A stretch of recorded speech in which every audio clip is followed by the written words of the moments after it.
In today's video, I'm going to teach you how to save and print QuickBooks Online reports. Tune on T6. Step by step. We'll start by opening the right report in QuickBooks Online. From the left navigation menu, select Reports. Use the search bar at the top of the Reports page to quickly find what you need.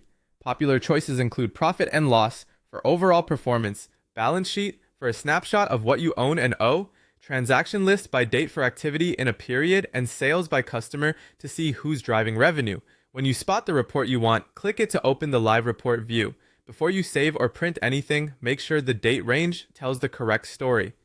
At the top of the report, pick this month, last month, or this year for a quick standard period. If you need a precise window, like a specific quarter or project lifespan, choose a custom date range and set the exact start and end dates. Then click Run Report to refresh your results. Think of Run Report as your refresh button. The data and totals won't update until you press it, so use it each time you change a setting. If you want the report tailored to how you manage your books, open the Customize panel. Here, you can switch the accounting method between cash and accrual. Cash recognizes income and expenses when money moves. Accrual recognizes them when they're earned or incurred. Choose the method that matches your financial reporting or compliance needs. You can also filter by class or location to isolate a specific department, office, or business segment, especially helpful for internal reporting. Turning on account numbers can speed up reconciliation and make it easier for an accountant or reviewer to trace balances. And if you want a cleaner layout, add or remove columns so only the information that matters appears.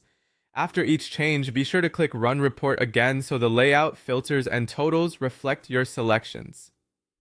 As you review, double-check the report header for the period, accounting basis, and any filters you applied. Small settings can change totals significantly, and this quick pause helps you catch issues before saving or printing. Once the report looks right on screen, you're ready to save or print. A clear date range, the correct accounting method, and the right columns will ensure the version you keep or share matches your intent. That's the workflow. Open the report you need, set the date range, customize if necessary, and run the report after each adjustment. Use this flow for monthly closes, stakeholder updates, or archiving consistent financial records. Thanks for watching, and follow along in your own QuickBooks Online file to put this into practice.